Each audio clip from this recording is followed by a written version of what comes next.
Champ Car was the general name for a class and specification of American professional top-level open-wheel cars used in American championship car racing for many decades, associated primarily with the Indianapolis 500.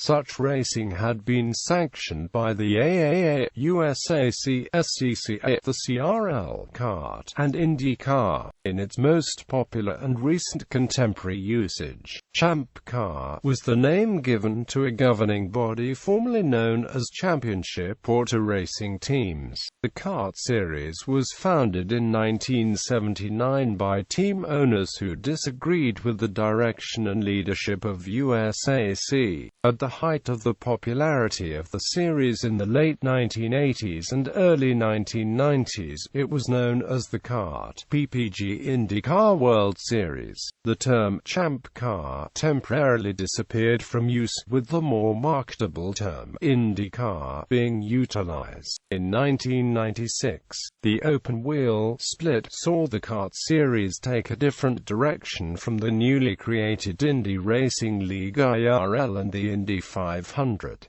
Thereafter, it rebranded itself as Kart again, and rebooted the term Champ Car as the moniker for the machines used. The series was advertised as Kart FedEx Championship Series from 1997 to 2002. Kart went bankrupt at the end of the 2003 season. A trio of car team owners acquired the assets of the sanctioning body and renamed it as the Champ Car World Series, again highlighting the historic Champ Car term. Continuing financial difficulties caused CCWS to file for bankruptcy before its planned 2008 season. Its assets were merged into the IRL's IndyCar series, uniting both series of American Championship open-wheel racing history. In 1905, the AAA established the National Driving Championship and became the first sanctioning body for auto racing in the United States. The AAAC sanctioning auto racing in the general outrage over motor racing safety that followed the 1955 Le Mans disaster. In response, Indianapolis Motor Speedway President Tony Hulman formed USAC to take over the sanctioning of what was called championship auto racing. USAC controlled the championship until 1978, when a split between USAC and some of its car owners prompted the formation of the rival kart series. Formation of kart. The split from USAC was spurred by a group of activist car owners who had grown disenchanted with what they saw as an inept sanctioning body, complaining of poor promotion and small purses. This group coalesced around Dan Gurney, who, in early 1978, wrote what came to be known as the Gurney White Paper, the blueprint for an organization called Championship Auto Racing Teams.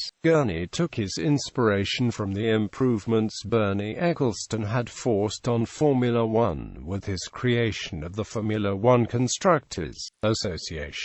The White Paper called for the owners to form kart as an advocacy group to promote USAC's national championship, doing the job where the sanctioning body would not. The group would also work to negotiate television rights and race purses, and ideally hold seats on USAC's governing body. Gurney, joined by other leading team owners such as Roger Penske and Pat Patrick, took the requests, which included larger representation on the USAC board of directors, to USAC's board, but the proposal was rejected in November 1978. USAC's rejection of the proposal led the owners to form a new series in late 1978 under the principles laid out in the Gurney White Paper.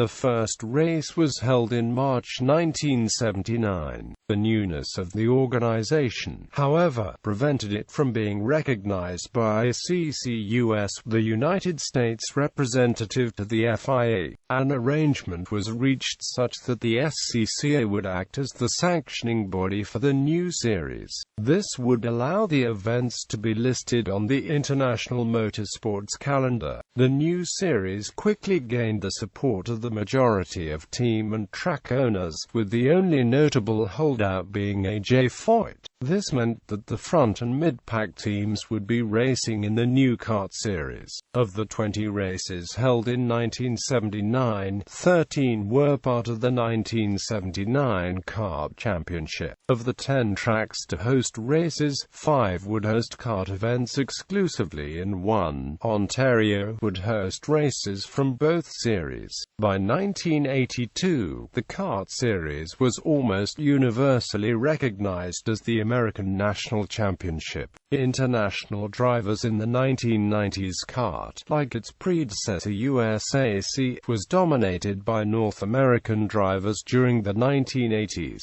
Many road racing stars, including Mario Andretti, Bobby Rahal, and Danny Sullivan, found success in the series. After former F1 champion Emerson Fittipaldi won the series title in 1989, additional drivers were being attracted from South America and Europe to join the series. British driver Nigel Mansell, the 1992 F1 Drivers' Champion, switched to kart in 1993 and beat Fittipaldi for the championship. Former F1 driver Alex Zanardi, who was much less accomplished than Mansell or Fittipaldi in F1, dominated the 1997 and 1998 seasons. His teammate Jimmy Vasser, who won the 1996 championship, was the last American Series champion. During this time, kart found success in street races, taking over the Detroit Grand Prix and the Grand Prix of Long Beach from Formula One, as well as having success in venues like Miami, Toronto, Vancouver, Cleveland, and Surfers Paradise.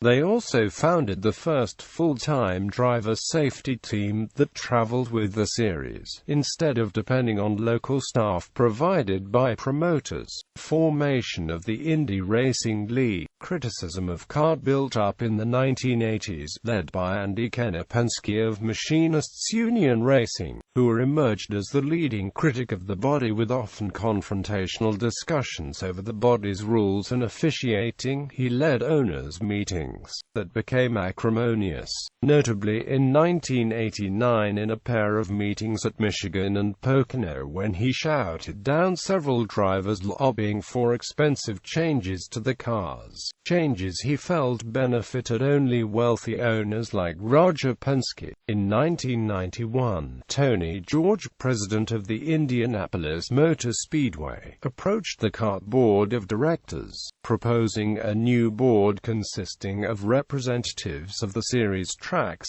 team owners and suppliers. Rebuffed by some members of the kart board, George took a non-voting position on the kart board. George later expressed his concerns about restrictive engine leases and capricious rule enforcements. As well, there was a lack of American drivers in the series. Furthermore, young open-wheel sprint car drivers like Jeff Gordon began turning away from IndyCar due to lack of opportunity, and the USAC series became more and more of a feeder for NASCAR. Other targets for criticism were kart's move to include more road racing on the schedule and escalating costs. George also wanted a greater voice for the Indianapolis 500, held at the Indianapolis Motor Speedway. The problem was the Indy 500 was not sanctioned by kart, but by USAC. However, USAC did use almost the same rules package as kart did, except for a few squabbles here and there. Kart did leave the 3 weeks around Indy open during this time. George resigned from the kart board of directors and formed a new racing series,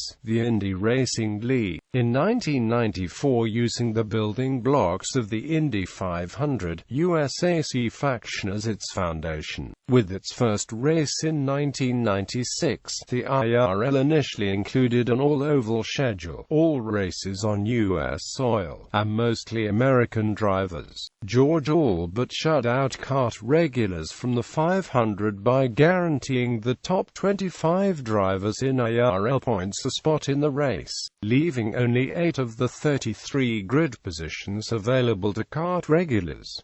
This was known as the 25/8 rule. In March 1996, kart filed a lawsuit against the Indianapolis Motor Speedway in an effort to protect the license to the IndyCar mark which the Indianapolis Motor Speedway had attempted to terminate. In April, the Indianapolis Motor Speedway filed a countersuit against kart to prevent them from further use of the mark. Eventually a settlement was reached in which kart agreed to give up the use of the IndyCar mark following the 1996 season, and the IRL could not use the name before the end of the 2002 season.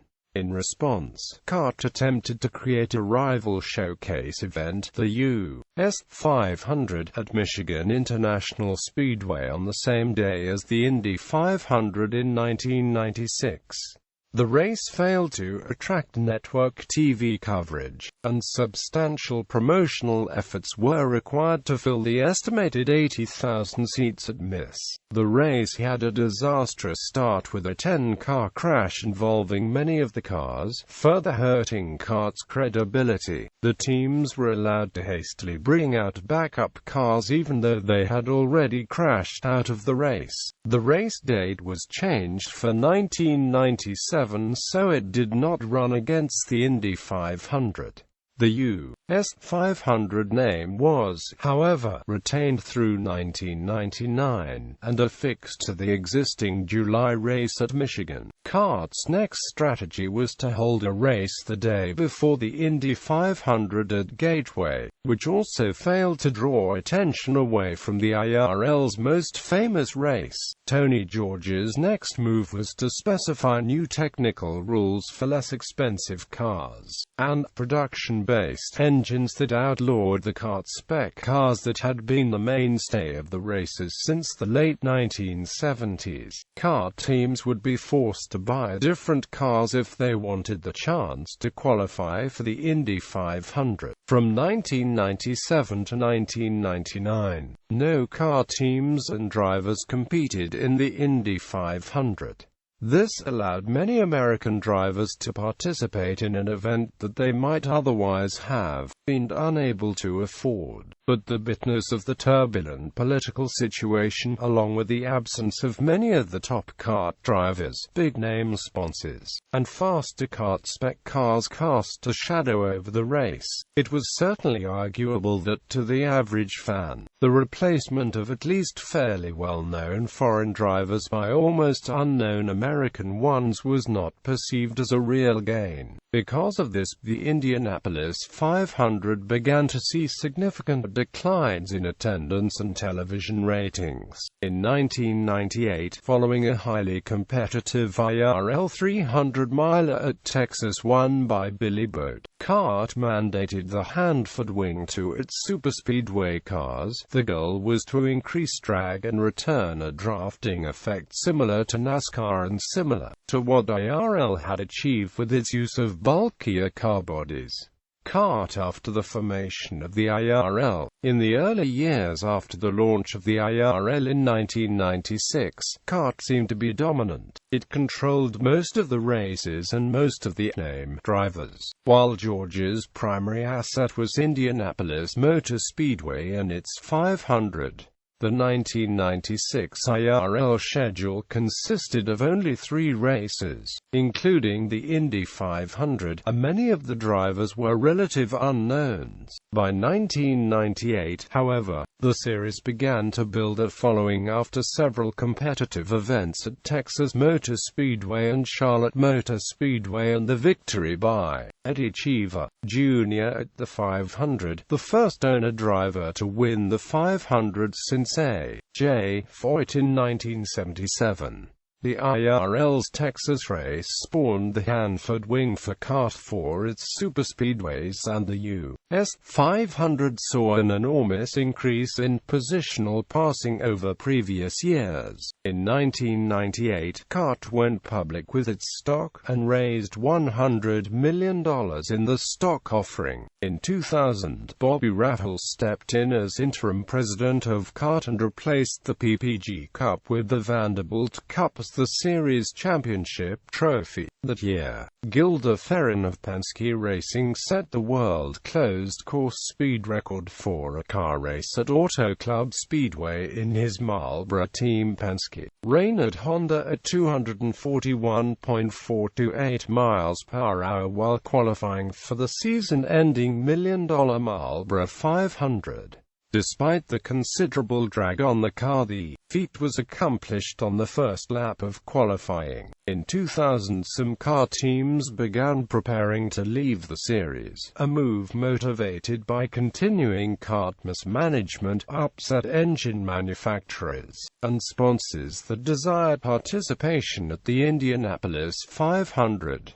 Also that year, the IRL's June 500-kilometer race at Texas saw a gigantic 10-car battle that lasted for the bulk of the event and was won by Scott Sharp in an electrifying battle with Robbie Mickey. Eddie Cheever, Jr. also won the IROC race at Michigan International Speedway, giving the IRL a level of bragging rights it previously had not had. In 2000, Chip Ganassi, while still racing in the CART series, made the decision to return to the Indy 500 with his drivers, the 1996 CART and U.S. 500 champion Jimmy Vasser and the 1999 CART champion Juan Pablo Montoya. Montoya put on a dominating performance, leading 167 of the 200 laps to win. The defeat was somewhat humiliating for the IRL teams, with the Ganassi team's primary advantage being the greater engineering put into the car. Yet, the real winner in the situation was Tony George, who had brought back one of the CART teams and its sponsor to race with the IRL cars. A year later, Roger Penske, historically CART and Indianapolis's most successful team owner, also came back to Indianapolis and won, leading a sweep of the top 6 positions by CART drivers. The turning point for the CART-IRL rivalry may have come in 2001. That year, CART tried to stage a race at the Texas Motor Speedway, the Firestone Firehawk 600. This came after IRL had run its own 500-kilometer races at Texas, and the events became headline-grabbing races. However, by this time, IRL teams were using naturally aspirated engines, which allowed them to easily navigate TMS steep 24-degree banking. CART teams were surprised when the steep banking combined with the car's turbocharged engines caused several drivers to experience dizziness and disorientation. At the drivers' meeting, 21 out of 25 drivers reported feeling disorientation of some sort. CART was unable to slow the cars down in time to run the race safely, and it was postponed and ultimately cancelled. This led TMS to sue CART. After it emerged, the CART officials had ignored repeated requests to test their cars before the race. The two parties settled for an estimated $5 minus $7 million. CART lost $1.7 million for the last quarter of 2001 due to money spent on the suit, while the sanctioning body was commended by many for choosing not to put its drivers in danger. The cancellation of the race and the ensuing lawsuit was a severe blow to CART's prestige. By November 2001, journalist Brock Yates predicted that CART would be defunct by the end of 2002. For 2002, Penske and Ganassi became permanent entrants in the IRL, and Andretti Green Racing after the 2002 season, the latter team being co-owned by CART champion Michael Andretti. The Michigan open-wheel race, once the S500, which was created to rival the Indy 500, became an IRL event for 2002. Bankruptcy and rebranding to OWRS in 2002. FedEx announced that they would end the title sponsorship of the kart series at the conclusion of the racing season. In another blow, Honda and Toyota switched their engine supply from kart to the IRL after 2002. Kart decided to rebrand and reform itself. Beginning in 2003, Kart began to promote itself as Bridgestone presents the Champ Car World Series powered by Ford. Because of the loss of its title sponsor and two engine providers, Kart's shares plummeted to 25 per share. It declared bankruptcy during the 2003 off-season and the assets of Kart were liquidated. Tony George made a bid for certain assets of the company, while a trio of kart owners, along with Dan Pettit, also made a bid, calling the group the Open Wheel Racing Series.